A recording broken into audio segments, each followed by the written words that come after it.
দেশের আইন শৃঙ্খলা ভালো করতে হবে।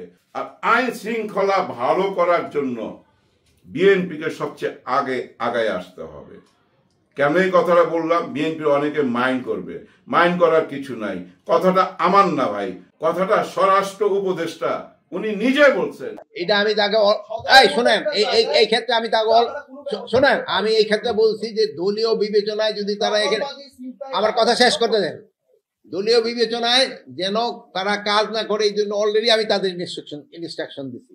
এখানে এখনকার যে পরিবেশ, এই পরিবেশে কিন্তু তাকে কাজ করতে সবচেয়ে সুবিধা। কিন্তু তাদের ক্ষেত্রে কিছু কিছু লোক আছে, তারা এখনই ভবিষ্যতে কে আসবে তাদের তেল দেওয়া শুরু করছে। এই তেল দেওয়া যেন বন্ধ করে, এই জন্য তাদের আমি বলছি, তারা এখনই ভবিষ্যতে কে আসবে তাদের তেল দেওয়া শুরু করছে। এই তেল দেওয়া যেন বন্ধ করে, এই জন্য তাদের আমি বলছি। কিন্তু আমরা কি সহায়তা করতেছি বা কোন রকম সহযোগিতা করতেছি পুলিশকে? জনগণ করতেছে, কিন্তু জনগণ সাপোর্ট দিচ্ছে, কিন্তু রাজনৈতিক দল থেকে সাপোর্ট পাচ্ছে না, পাচ্ছে হুমকি ধামকি। সেটা না, সবাই আমাদের মানুষ, চরমগীর মানুষ। এদেরকে পুলিশে অ্যারেস্ট করতে হলে আমাদের কাছে অনুমতি নিয়ে করতে হবে। এর বাইরে যদি একটা মানুষকে গ্রেফতার করা হয়, আমরা থানা ঘেরাও করবো সবাই মিলে।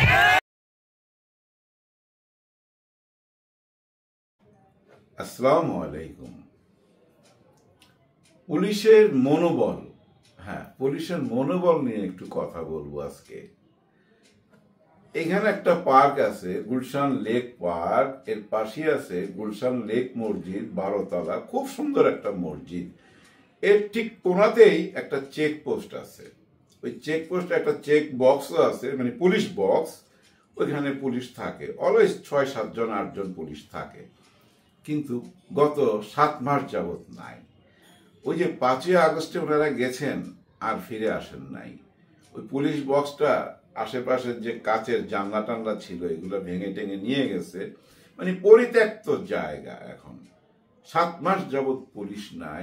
ওই চেকপোস্টটাকে এত গুরুত্ব দিচ্ছি এই জন্য যে এই চেকপোস্টের পরেই যত বাড়িঘর দেখবেন সব বিদেশি এম্বাসির বাড়ি, এবং বেগম খালেদা জিয়ারও বাড়ি ওইখানেই, ওই পার্কটার কোনার মধ্যেই। ওই চেকপোস্টটাই পুলিশ নাই গত 7 মাস। তার মানে পুলিশ এখনো পুরোপুরি কাজে ফেরত আসে নাই। পুলিশের মনোবল ভেঙে গেছে, আমরা সবাই জানি ব্যাপারটা, কিন্তু আমরা কি সহায়তা করতেছি বা কোন রকম সহযোগিতা করতেছি পুলিশকে? জনগণ করতেছে, কিন্তু জনগণ সাপোর্ট দিচ্ছে, কিন্তু রাজনৈতিক দল থেকে সাপোর্ট পাচ্ছে না, পাচ্ছে হুমকি ধামকি। আজকেও দেখলাম, জানেন, স্বরাষ্ট্র উপদেষ্টা উনি টেলিফোনে চিটাগাং চকরিয়ার এক ওসির চাকরি খেয়ে ফেললো। হ্যাঁ, উনি কোনো একটা বড় অন্যায় করছে, খুব সম্ভব ড্রাগস এরকম কিছু একটা ব্যাপার হইতে পারে, যে পুরো ব্যাপারটা আমি জানি না, কিন্তু উনি অন্যায় করছে। ওনার সঙ্গে সঙ্গে চাকরি, ঘটনাটা ঘটছে ওই টাইমে উনি মিটিং করতেছিলেন, ভাষণ দিচ্ছিলেন, বা প্রেসের সঙ্গে বসছেন, কেন প্রেসের অনেক মাইক টাইক ওনার সামনে। ওই টাইমই টেলিফোনটা আসছে, আর ওই টেলিফোনে উনি চাকরিটা খেয়ে ফেলছে। ব্যাপারটা অনেকটা সিনেম্যাটিক, বুঝছেন, অনেকটা সিনেম্যাটিক। হ্যাঁ, দরকার আছে সোশ্যাল মিডিয়া এগুলো জানাইবার দরকার আছে। বর্তমান সরকার কি কি কাজ করে এটা আমরা আসলে জানি না, কারণ ওনারা না সোশ্যাল মিডিয়ার সাথে যোগাযোগটা কম রাখে। কয়েকজন আছে, ওনারা কয়েকটা স্ট্যাটাস দেয়, কিন্তু মূল সরকারের ভিতর থেকে কি কি কাজ হইল গত 7 মাসে ওনারা প্রেসের সামনে বলতে অভ্যস্ত না, বা ইচ্ছা করে বলতে চায় না, কাজটা কইরা দেখাইতে চায়। এটাই আমার মনে হয়। যেমন যদি বলেন যে এই 7 মাসে কি করলো, আমি ভাই বলবো 7 মাসে একটা কাজ করছে। এই যে যারা রক্ত দিছে, যাদের রক্তের উপরে দাঁড়ায়া নতুন বাংলাদেশের স্বপ্ন আমরা দেখতেছি, তাদের একটা জায়গা করে দিছে। হ্যাঁ, তারা জায়গা করে দিছে, নাহলে তারা ছন্ন ছাড়া হয়ে যেত ভাই। হ্যাঁ, নেক্সট নির্বাচনের পরে কেউ তাদের খোঁজ রাখতো না, ছন্ন ছাড়া জীবন, সর্বহারা জীবন হয়ে যেত, কে কোথায় থাকতো কেউ জানতো না। বরঞ্চ ওদের বিরুদ্ধে অনেক রকম মামলা টামলা হয়ে যেতে পারতো। হ্যাঁ, মামলা টামলা, ঘরও থাকতে পারতো না, বিচারের অধীনে নিয়ে আসতে পারে কেউ কেউ। এরকম লোকও তো আছে এই দেশে, আপনারা বুঝা নিয়েন। সব আর এখন ভাঙ্গা বলার দরকার নাই। সো ওদের একটা জায়গা করে দিতে পারছে গত 7 মাসে। এটাই বড় সংস্কার। কারণ যাদের কারণে এই যে মুক্ত বাংলাদেশ যেটা আমরা বলতেছি বা নতুন বাংলাদেশ, সেই বাংলাদেশ যারা আইনা দিছে তাদের একটা জায়গা কইরা দিছে, তাদের একটা পরিচয় আছে, আইডেন্টিটি আছে। তাদেরকে আমরা এখন চিনি জাতীয় নাগরিক পার্টি হিসাবে, এনসিপি। হ্যাঁ, এনসিপি। এই জায়গাটা তো হয়েছে না, এটা তো একমত হইতে হবে। কিন্তু এই জায়গাটা কইরা দেওয়াতে একটা ব্যাপার চলে আসছে সামনে। সরকার একটা দল গঠন করছে, সরকারের ছত্র ছায়ায় হয়েছে। এটা এখন ওপেন সিক্রেট। যে যেভাবেই বিচার করেন না কেন কোন রকম ভুল ধরতে পারবেন না। ইউনূস স্যার অনেক আগেই বলছে, যারা রক্ত দিছে, যারা জীবন দিছে, তারা যদি কোনো স্বপ্ন দেখে সেই স্বপ্নের সাথে আমি আছি। এই ইঙ্গিত তো ভাই আগেই দিছে। বলছেন একটা জায়গায় ইন্টারভিউতে সরাসরি বলছে যে আমাকে প্রশ্ন করছে আমরা কি একটা দল করতে পারি, আমরা কি কিছু করতে পারি, আমরা কি পারবো? তখন বলছে কেন পারবা না, তোমরাই তো আগামী বাংলাদেশ, তোমরাই তো পারবা। সাহস দিছে, সব কিছু দিছে। মনে করেন ডক্টর ইউনূস স্যারের যা কিছু আছে সব তাদের দিয়ে দিছে। অসুবিধা আছে, তাদের একটা জায়গা হলো ভাই। আপনারা কেউ ভুল কথা বলবেন না ভাই, একটুখানি উপরের দিকে তাকাবেন আর নিজেকে জিজ্ঞাসা করবেন আজকে যে এত বেশি কথা বলতেছি কার কারণে? এই ছাত্রদের কারণে। আজকে যে বিএনপি এই যে নির্বাচন চাচ্ছে, নির্বাচনের স্বপ্ন দেখতেছে এবং নির্বাচন নিয়েই ছাড়বে, কার জন্য? এই ছাত্রদের জন্য। এই ছাত্র জনতাই তো ভাই রক্ত দিছে না ভাই? এদের কারণেই তো। এদেরকে ফেলে দেওয়া যাবে? ফেলে দেওয়া যাবে না। হ্যাঁ, ফেলা দিতে পারে একজন, সেটা হচ্ছে আওয়ামী লীগ। আওয়ামী লীগের শত্রু তো তারা, তাই না? আওয়ামী লীগের শত্রু। আর আপনারা যদি কেউ এখন যায় আওয়ামী লীগের সাথে হাত মিলান, তার মানে আমরা ধরে নিব আপনি জুলাই আগস্টের শত্রু। সোজা অঙ্ক ভাই, আপনি জুলাই আগস্টের শত্রু। কারণ জুলাই আগস্টে ওই আওয়ামী লীগকে সরাইবার জন্যই তো এই যুদ্ধ। 15-16 বছর তো আপনাদের উপরে চরম জুলুম হয়েছে। প্রধানমন্ত্রীকে ঘর থেকে বাইর হইতে দেয় নাই, বালুর ট্র্যাক সামনে রেখে দিছে। কিন্তু দেখেন দেশে এত এত মানুষ, আমরা শুধু আফসোস করছি, মনে মনে অন্যায় প্রতিবাদ করছি।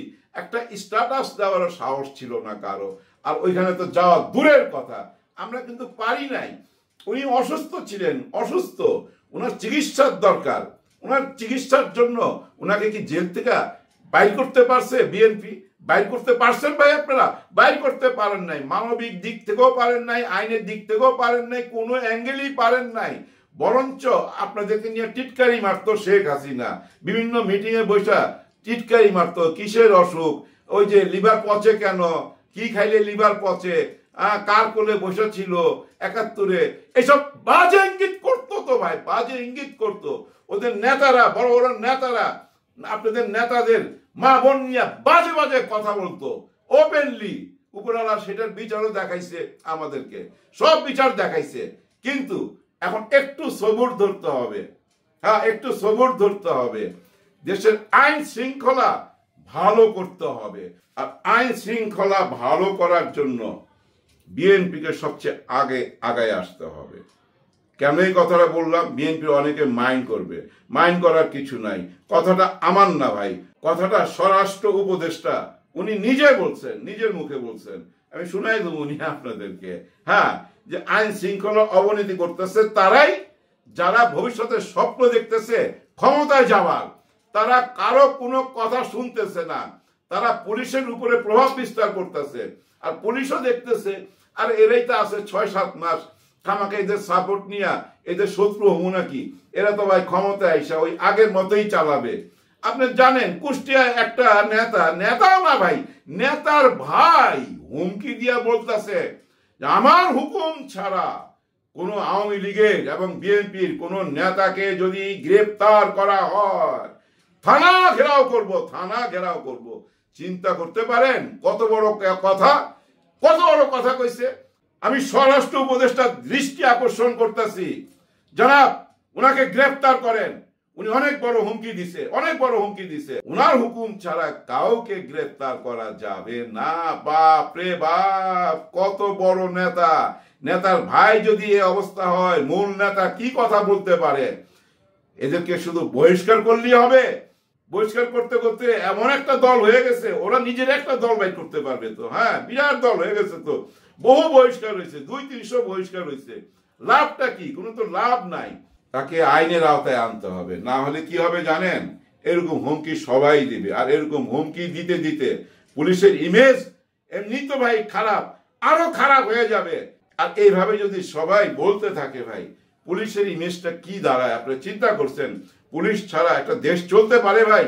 র্যাব, আর্মি এগুলো পরের ব্যাপার, পুলিশ হলো আগে। পুলিশ ছাড়া একটা দেশ চলতে পারে না ভাই। পুলিশকে সবাই সহযোগিতা করেন। পুলিশকে যদি কেউ হুমকি দিবেন তাকে আইনের আওতায় আনেন। আবার পুলিশও যদি কোনো অন্যায় কাজ করে সেটারও বিচার দেন, কেউ যেন ছাড় না পায়। আইনের ব্যাপারে কোনো আপোষ করা যাবে না। আইন ছাড়া একটা দেশ সুন্দর হইতে পারে না। আর এই আইনের যে বর্তমান অবস্থা, এই অবস্থা ভাই আপনি যদি জাতীয় নির্বাচনও দেন না কেন ভাই, মারামারি কেউ থামাইতে পারবেন না, কেউ থামাইতে পারবেন না। তারেক জিয়া কতবার বলছে, সাবধান করছে, কেউ থামছে? কেউ থামে না। স্বরাষ্ট্রমন্ত্রী রায় ৩টার সময় ডাইকা নিয়ে সাবধান করছে, কেউ থামতেছে, কেউ থামতেছে না। সত্যি কথা, এখন যে আইনের যে অবস্থা ভাই, এই অবস্থায় যদি আপনি স্থানীয় নির্বাচন কেন, যদি বিএনপির কথা মতো জাতীয় নির্বাচনও দিয়া দেন, কেউ সামাল দিতে পারবে না, কেউ না ভাই। বর্তমান যে অবস্থা যাচ্ছে, পুলিশ তার ঠিক জায়গা মতো সম্মানজনক ভাবে যদি ফিরে না আসে, র্যাব নতুন নামে আসুক, যে নামে আসুক, আমাদের তো বিশেষ সম্মানীয় ফোর্স তো আছেই, আর্মি, সেটা তো রইলই রিজার্ভে, কিন্তু মেইন হইল পুলিশ, র্যাব। ওনাদের কাজে ফেরত আসতে হবে। ওনাদের সবকিছু ঠিকঠাক হইলে, ওনারা সম্মানজনক ভাবে যদি অ্যাক্টিভ হইতে পারে, তাহলেই কিন্তু নির্বাচন দেওয়া উচিত। পুলিশ প্রশাসন ঠিক না হওয়া পর্যন্ত ভাই যে কোনো নির্বাচন দেন না কেন, গৃহযুদ্ধ লেগে যেতে পারে, মারামারি, হানাহানি, কেউ থামাইতে পারবেন না, কেউ না।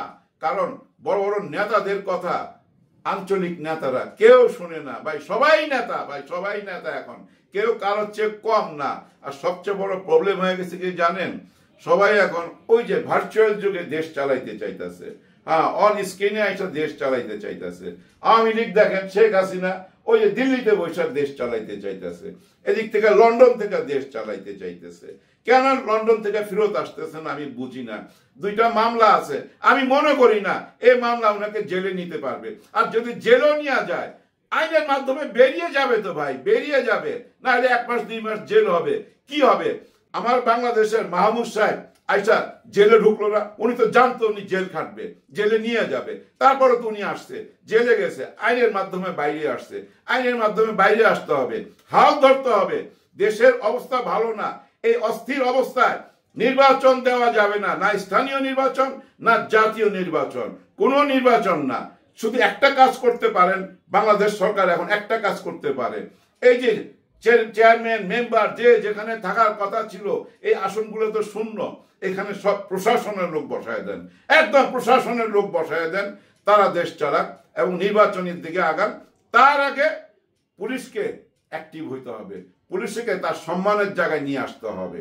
সবাই সাহায্য করবেন পুলিশকে, সবাই পুলিশকে হেল্প করবেন। পুলিশকে যারা হুমকি ধামকি দিবে ভাই, আইনের আওতায় নিয়ে আসবেন। যে একটা মামলা দেখতে চাই, যে একটা ঘটনা দেখতে চাই, পিছনে হাত বাঁধবেন, পিছনে হাত বাঁধবেন। দেখেন আগে সবাই কিন্তু যাইতো কোর্টের মধ্যে, হাত সামনে খোলা, মুখে হাসি। খেয়াল করছেন না? যে কয়টা ধরা পড়ছে, চোর বাটপার ধরা পড়ছে হাসি মুখে, এখন পিছনে হাত। তার মানে কি? ওই যে ওই একই কথা বলবো, বর্তমান সরকার আগের চেয়ে অনেক শক্তিশালী। পিছনে হাত দিয়া হ্যান্ডকাপ পরায় নিয়ে গেছে, আর মুখে হাসি নাই। এইভাবে হ্যান্ডকাপ পরায়া সবাই কি আনা হবে? একটু সবুর ধরেন। আর রাজনৈতিক দলের নেতাদের একটা কথা বলে ভিডিওটা শেষ করতেছি। আপনারা কথায় কথায় বলেন জনগণ চায় না বা জনগণ চায়। কোন জনগণ? আপনার দলের কথা বলেন যে আমার দল চায় না বা আমার দল চায়। সারা জনগণ, বাংলাদেশের পুরো জনগণ নিয়ে টান দিন না। পুরো জনগণ আপনাদের দল করে না, বিভিন্ন দলে বিভক্ত, বিভিন্ন মানুষ বিভিন্ন মাইন্ড সেট আপে আছে। নিজের দলের চাই না নিয়েন না, এটা বোঝার চেষ্টা করেন। জনগণ বলতে সবাইকে আপনাদের, এমনও তো হইতে পারে এখন হ্যাঁ না ভোট দিলে দেখা গেল সবচেয়ে বেশি ভোট পাবে বর্তমান ডক্টর মোহাম্মদ ইউনূস সরকার। হইতে পারে না ভাই? হইতে পারে। সবার জন্য সবাই দোয়া করবেন। আল্লাহ হাফেজ।